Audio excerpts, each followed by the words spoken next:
What's good, everybody? Welcome back to the channel. And today, you're talking Special MG. Today, we have the power forward position. We're going to rank them from 10 to 1 with honorable mentions. But before we get into today's video, make sure you guys hit the like button, man. If you're new to the channel, hit the subscribe button. You already know when it comes to basketball, Corrupt is 9 times out of 10 going to be on here. But for the people who just subscribed or don't know who he is, Corrupt, introduce yourself for the people. Um, I am Corrupt, big Ravens fan, big basketball fan, and I've been on MG's channel like a lot. Right? I can't even count how many times on my fingers anymore. Um, Mm-hmm. loving what we're doing right here, and I cannot wait to see who MG has on his list. Yep, it's gonna be an interesting list. I can't wait for this one, man. It's gonna be a good list. You already know we still got the centers list left. But appreciate you all for watching all of our other lists. And if you're in the premiere chat, welcome. And if you're watching, just after a couple hours after or whatever, welcome. Appreciate you all for watching. But let's get into some basketball, man. But before we get into our list, we gotta get some honorable mentions first. So, Corrupt, who are your honorable mentions at the power forward position? My honorable mentions are Jaren Jackson Jr. and Rui Hachimura. Now, Okay. um, only problem I have with Jaren Jackson Jr. is that his efficiency could definitely go up. But he's still a very good power forward, giving you his 15 points a night. Same thing with Rui Hachimura. Um, I mean, they're just solid force. They're just solid power forwards. Definitely can. I think both of them can definitely be even better. My honorable mentions are Jaren Jackson Jr. and Aaron Gordon. One thing I like about Jaren Jackson Jr. is that he's developed as a pretty solid shooter. I like what he can do there. Also, can get better a little bit in the inside game, but he's still a great player. There and the injuries. The injuries is what kills Jaren Jackson Jr. Him and John Morant can be a good duo if he wasn't injured so much. And then about Aaron Gordon, I know a lot of people just say, "Oh, he's a dunker," but he's a great defender, great wing defender, and a great rebounder, and that's what you want from your power forward. You want a guy who can Yeah, rebound and defend, and he can defend wings. He can defend certain bigs depending on who it is, depending on the lineup of small ball or not, and he can rebound, and that's what you want from a power forward. He can give you maybe like 10, 12 to maybe 15 points a game, so that's what you love from Mr. Aaron Gordon. Now of let's get course. into the actual list. Corrupt. Start us off at number 10. Number 10. This is hard. This is Okay. hard. I have John Collins at number 10. Woo! Okay. We doing this. All Now, right. now, this was hard, man. Um, honestly, John Collins could be easily higher, Mm-hmm. and depending on if certain guys step up, he could also be off of this list. I Mm-hmm. personally think John Collins is very good for the Hawks. Very good finisher. Is a very good, solid, all-around power forward. I have some problems with him though, just a Mm-hmm. little bit. I kind of feel like one, I just don't like him. He's a little bit dirty, just a little bit dirty. Oh, Uh, yeah. especially Play against with my them. Spurs. I it's just Oh. I don't know. Maybe it's just me, but when I watch John Collins, I don't see that like I don't see him as somebody that I want to pay what he got. In my opinion, I think he's a little bit overpaid. I think some guys overlook him a little bit, overrate him a little bit. I don't Mm-hmm. know. John Collins is still a very good player, though. Still a very good power forward. I just think these other guys above him are just better. All right. At number 10, I have Mr. Kristaps Porzingis. Listen, man, like I said, man, it's not all his fault that his coach plays him as a shooting guard when he's 7'3". But he is a great stretch forward, though. He, at least with the Knicks, they used him as a good shot blocker. He has a great mid-range shot as well.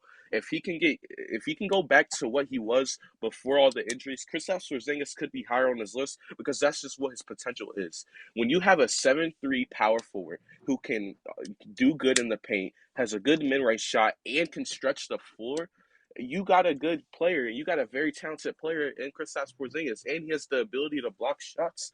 I feel like with his potential that he's shown before, if he can get used correctly, I think that Kristaps Porzingis would be higher on this list, but with the inconsistencies and the injuries, he is at number 10. Okay. Ooh, man, that's interesting. Number 9, I have Pascal Siakam. Whoo, okay. Now, now, a lot of people actually hate on Pascal Siakam. A lot of people, this, and that. Oh, he's not really that good, overrated, yada yada yada. But Pascal Siakam is still a good player and is still a good forward. He shoots the ball pretty well. He still gets you 20 points a night. And yeah, he is a little bit inconsistent and he's a bit inefficient. But hey, I mean, the guy's still a solid player. He still helps his team. I mean, there's a reason why he's still like there in Toronto. There's a reason he's not just a scrub, guys. He's not a scrub. Stop, calm down. He's not a scrub anymore. He's not a scrub. He's still a good player. In fact, he actually had a pretty good stretch of games before the playoffs started this season. Mm-hmm. Pascal Siakam can still be a very good player. I just don't see him becoming a better player than, especially than some of these other like number one option type of guys. Mm-hmm. And of course, like I said, he's inefficient and inconsistent. That's why he's not higher on my list. But yeah, he's at number 9. Siakam at 9. Who do you have?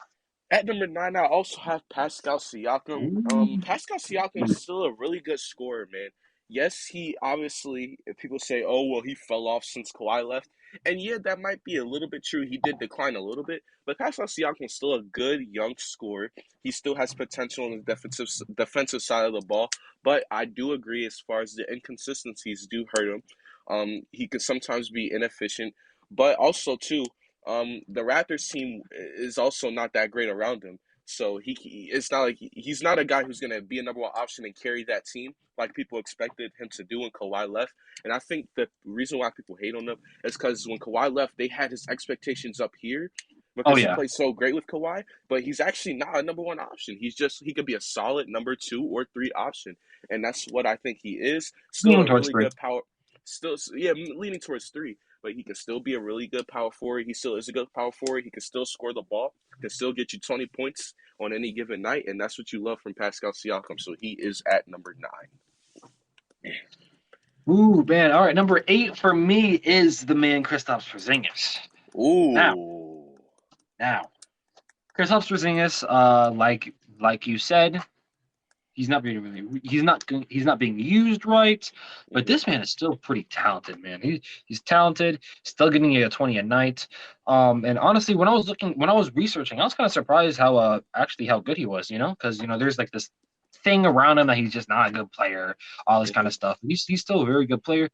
His defense is lackluster, but he's not a scrub on defense, honestly, and Mm-hmm. he's a very good scorer.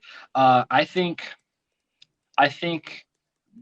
here from here on out, I think that the rest of these guys, why he's not higher, is that the rest of these guys just I think are just either more talented or contribute more to their team.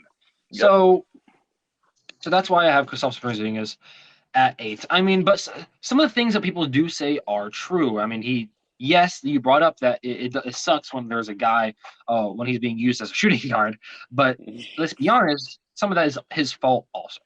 So, Yep. the number 8 for me. At number 8, I have Draymond Green. Listen, this guy can still contribute. This guy on that Huh. Warriors team is a great playmaker. Probably the best playmaker at this position on this list. The best playmaker on this list still can defend great players at a decent level. Not his defensive player of the year caliber for him, but he's still a good Yeah. defender, all NBA second team, maybe defender. And that's what I love from Draymond Green. He's not going to be like a 15, 14 point per game scorer like he was at his peak.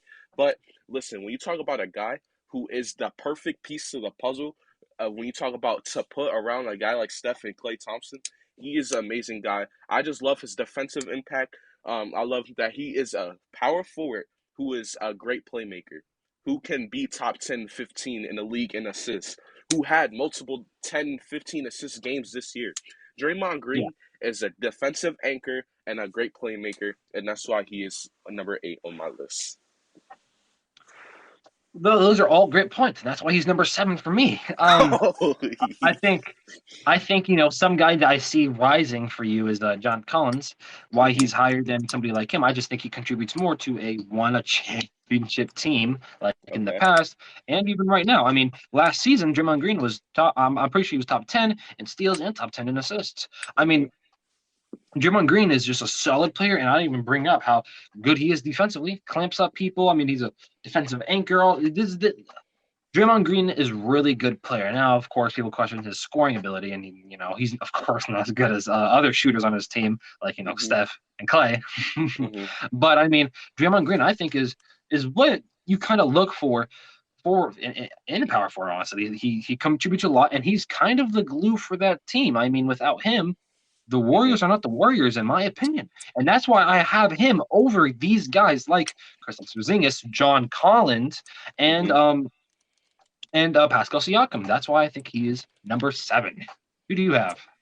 At number 7, I have your boy John Collins. Listen, man, John Collins, he might be a little overpaid, but he can still contribute on the offensive side of the ball. He's a good 3-point Yeah. shooter, gotten better at the mid range, and he's a high flyer at the dunker spot. Man, the guy can completely just raise the roof when he talk about dunking the basketball. He even dunked over Joel Embiid in the playoffs. I mean, he elevated himself in the playoffs as well. He's becoming a better playoff performer, and he can give you 20 a night and he's a great rebounder. I forgot to mention that. He can give you 20 and 10 as the number 2 option on the Atlanta Hawks. Maybe number 3 depending on where you have Clint Capella, but he is a great guy. He's getting better at on the defensive side of the ball year in and year out.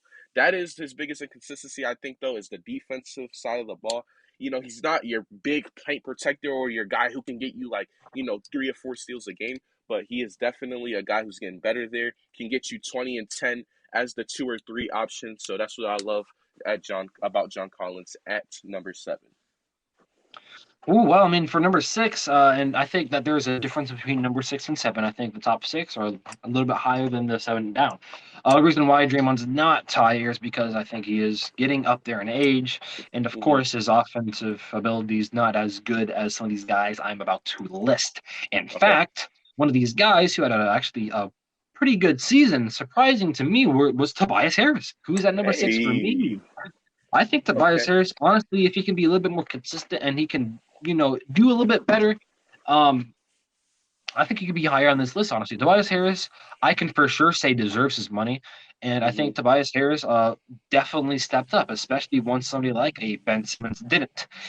Mm-hmm. Tobias Harris is a good scorer. I mean, man, he helped that team a lot. I don't know. Mm-hmm. I think from here on out, there's definitely a difference. I mean, he's not inconsistent. He's getting you 20 a night. Mm-hmm. Tobias Harris is freaking awesome. I like him a lot. He's number Mm-hmm. 6 for me. Why he's not higher is because these next couple of guys, one, put up the stats, more stats than him, and two, are not in his position. They're more like number 1 or I guess number 2 options on their team, honestly. Right. Where Tobias Harris, he's like a 2, 3, depending on the night of yeah, a yeah, Ben exactly. Simmons. Yeah. Well, But everybody else in my list, everybody else 5 through 1 it's is that number number one. 1, 2 option. Or right. At number 6, I also have Tobias Harris. Man, the guy is a great, great scorer. He can shoot the mid range at a high level. He's a great 3-point shooter, and he can shoot the free throw at a consistent level. One of the best free throw shooters on the Sixers team.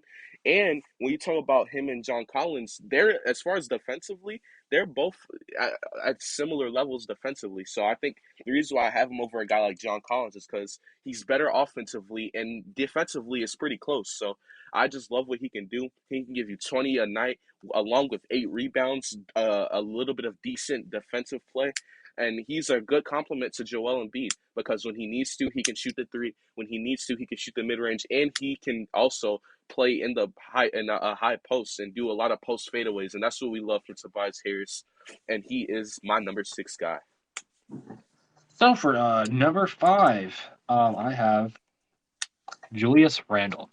Ooh, okay, okay. Now, Julius Randle had a breakout season this year. Did really good for the Knicks. He became the number 1 option for them. And Mm-hmm, honestly, a lot of people laughed at the Knicks when they signed Julius Randle when the fans and everybody was boasting about the Knicks going to get KD and Kyrie. Um, But Julius Randle was great. Uh, a good score. Uh, man, it's if I wish I could have seen more in the playoffs, though, honestly, because in the The playoffs he playoffs kind of did it, yeah. decreased. He didn't look like Julius Randle in the regular season. He didn't look like the most improved player, Julius Randle, in my opinion. Yeah, he Julius looked like Randle's a good, old Pelicans, Lakers, Julius Randle in the playoffs. yeah. I do question that ability from him, but hey, I almost said someone else. Um, Julius Randle is still very good. He's still going. I think what did he average, like 24 a night? He's Hmm. really freaking good. Julius Randle is going to be good. I want to see if he can do it more consistently, but I think what he did is just he's the number one option on the team, right? I don't know about championship level team. I'd say more like a 2-3 guy, but Hmm. for a fact he's the number one option on that team, which is Hmm. why he's higher than some of these guys that I've listed, and why he's not higher than the next couple guys is because they're just more talented, and they've I think proven more. At number 5, I got the Montes Sabonis. Sabonis.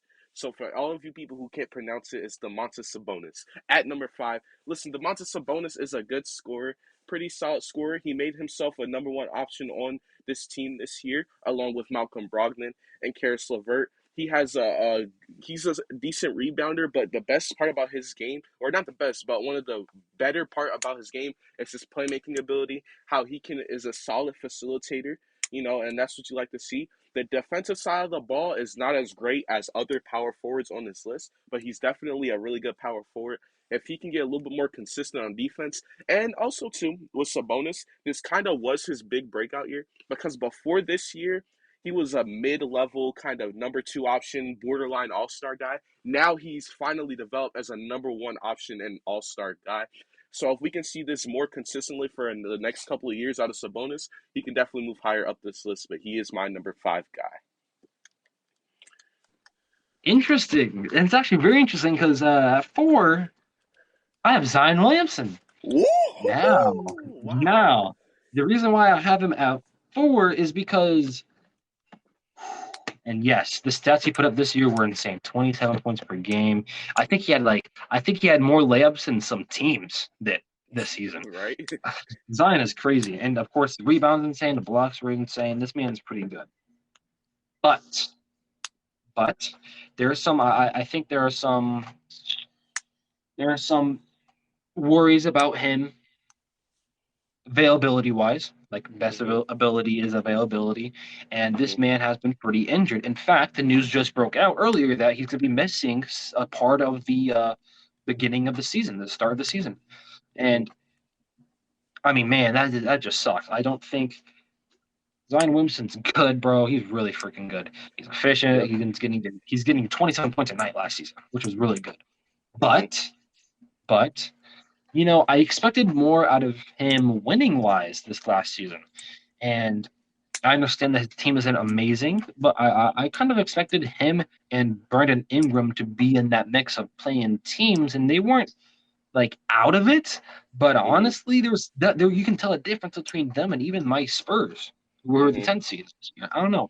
I was very disappointed with the Pelicans, and hey, I need to see more from Zion, in my opinion. And like I said, injuries are going to ruin him if he continues to get them. So, who's year for? At number 4, I have Julius Randle, the most improved player of the year. Julius Randle, man, what a great season he had.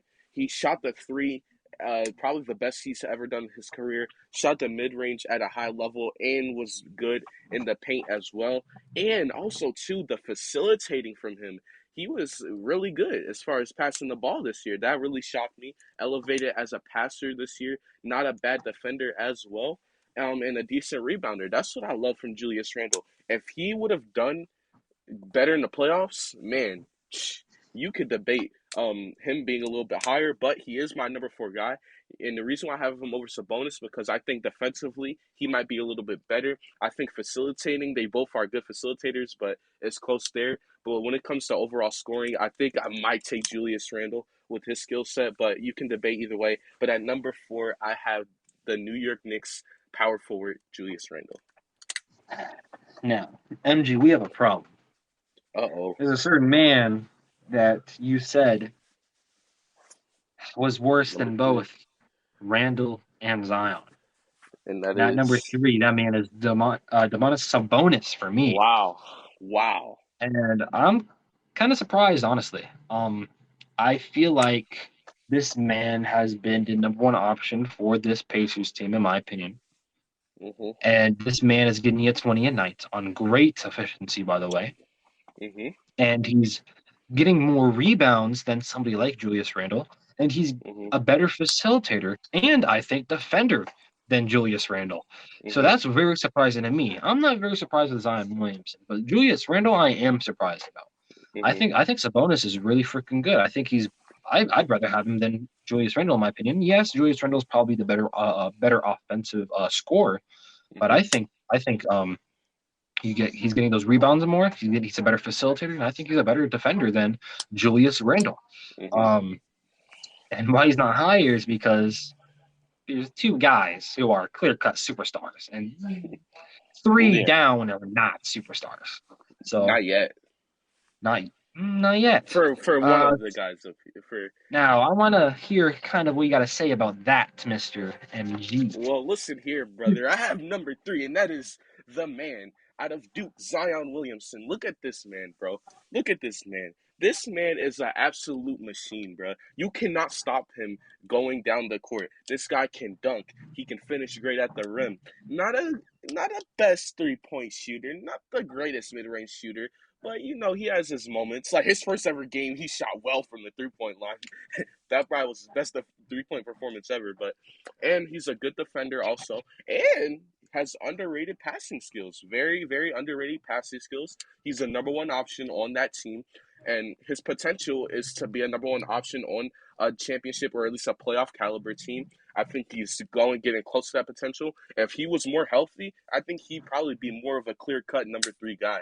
But since his injuries and his inconsistency to stay healthy, that kind of holds him back. That's probably why y'all probably have Sabonis over him. But number 3 is Mr. Julius. I'm sorry, not Julius Randle. Zion Williamson. And that is why I do have that's the mainest the most main reason why I do have Sabonis over Zion is because one I think Zion not bad I think Sabonis is a better facilitator and of Mm-hmm. course the best I keep on saying this over and over again throughout this entire series but the best ability is availability and Mm-hmm. Zion Williamson I question his ability to not only be on the court a lot of the season, but to also make the playoffs. So you've seen Sabonis make the playoffs. So I don't know. Maybe we'll see this season. I definitely think Zion Williamson will eventually become the better player. But as Mm-hmm. of now, I'm going to be taking Sabonis over Zion Williamson. Now, Okay.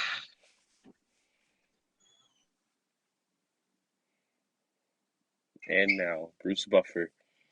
Do do do do do do do do do. We're gonna you keep can that. edit this, right? You can Yeah, edit I'll this, right? edit this. Yes. So we're at number 2. Your dog said otherwise. Yeah, the dogs and somebody just got home. So, All right. all right. When they All right. calm down, when they calm down, we'll continue going. All right. Restart. Okay. All right. Cool. And I can just go, right? I can just go Yeah. Just go. Yeah. because I was literally at, and for number 2, I was literally there. So Mhm. sorry about that, MG. Sorry about that. Mhm. Sorry about that. Just wait a couple seconds. One more second. Can you hear them in the background, by the way? Can you Not still right hear them? now. I heard them at first, but not now.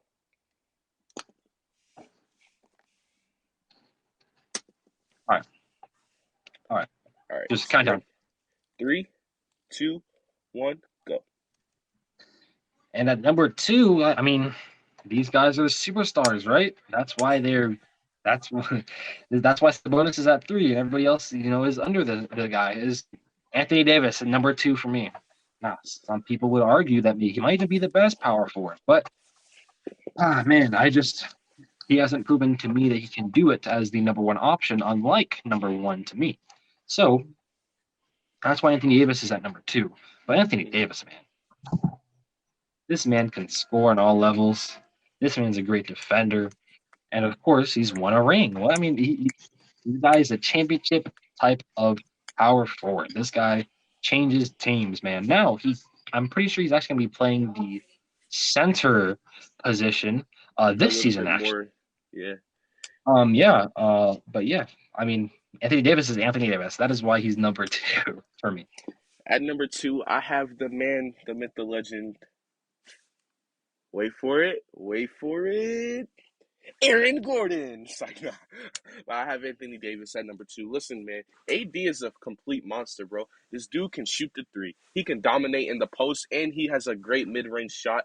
And he's a defensive player of the year type of guy, can rebound the ball. This guy has the ability to get you 30 points, 10 rebounds, and all NBA defense. This guy is amazing. But my only issue with him is what?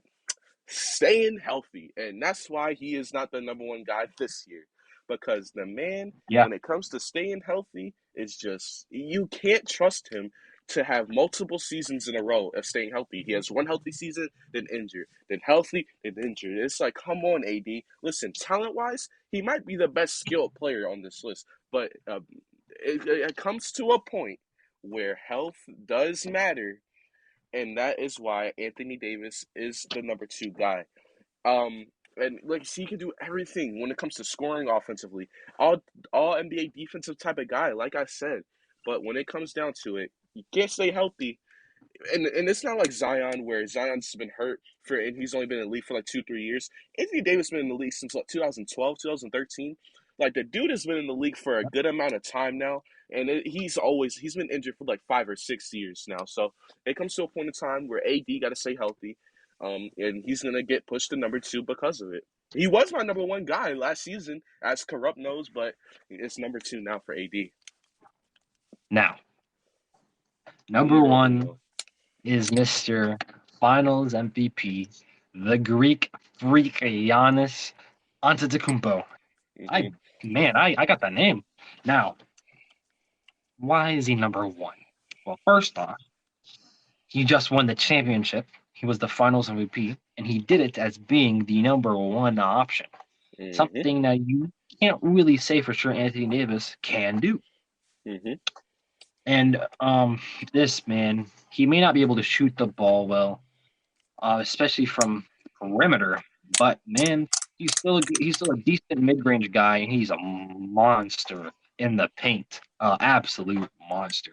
And the defense he brings is Hall of Fame worthy. Honestly, this man's giving you 28 points a night, your rebounds, some nice passing and facilitating in there. But dude, this man's defense, which is better than AD's by the way, this man defense, it's the difference between all NBA defense and then one of the best defenses in NBA history. This Hmm. man on the court for the Bucks makes the Bucks defense one of the best ever in NBA history. But him Hmm. off of the court, this defense is still good, but it's not all Not as NBA. It's good. not as good. Definitely not as good. Hmm. This man, Giannis, changes that team that much. And I mean, I cannot argue with the guy who literally put up 40 twice and 50 to to to, to close out the series, man. Giannis is incredible, bro. And I mean, the doubts he has with his shooting and with his free throws. I mean, in the last game, guess what he did? He made his free throws. That was part of the reason why they won that game. Hmm. Giannis right now is on top of the world, in my opinion, top five player and number one power forward. At number one, I have. Oh, wait for it, guys. Hold up, it's Jaren Jackson Jr. Nah, but it's Giannis Antetokounmpo at number one. I think Giannis. I mean, what is it to say? The guy can dunk. The guy can play all NBA defense. He can do it all. Um, but Giannis, good defender, good all around offensive player, except for shooting the ball. But I got him at number one. You could argue that Anthony Davis, but is if AD can stay healthy, you can definitely put him at number one. But Giannis winning the championship right now, I have number one over AD. That's interesting. He's been your number one. Okay, okay. I don't know. I feel like what Giannis did this season. I feel like you have to put him at number one. Even if I feel like even if Anthony Davis was healthy, I don't think. I still don't think that that Lakers team was the same Lakers team. Honestly, LeBron wasn't being LeBron, and Anthony Davis was still not 2020 Anthony Davis in my opinion. I mean, that team was definitely better, but I'm gonna be completely honest with you with how Giannis played and with I just don't think he was gonna lose that finals. I just don't think so. I just don't think so. I mean, I don't know, man. I think Giannis is better. It doesn't matter if AD is healthy or not, in my opinion. Yeah, I mean that's a good point, but we got done our power forwards. We got one position left, so can't wait for that one. We got the centers. I think me and you pretty much agree with the top two, but I want to see we have a certain guy for centers, but I won't say too much because we got to get there first. But just know as centers, I'm gonna have probably a big shocker. And don't think because I'm a Sixers fan, it's just Joel Embiid. No, no, no, no, no. It's a guy on here that y'all might be high on, but other than that, any final words you have to say? No, man. We're on to one more position left, and then the NBA season will be eventually here. I cannot wait to see. Well, first off, these are still predictions, so I mean, these could change. These could change. Hmm. Jason Tatum might win the finals, and I might be like, Jason Tatum's the best small forward ever. I don't know. It could change. It could change. Definitely. I love this list especially was pretty interesting. Especially John Collins and Sabonis for you. Hmm. But Eamon, we'll see what happened. Thank you, MG, for having me on. Yep. Also, click Corrupt's channel, link down below in the description. Other than that, man, check out the Sunners video, other NFL videos and stuff coming out later in the day, in the next few days as well. So make sure y'all keep it up. But other than that, it's been Corrupt and me. And until next time, we are out. Peace.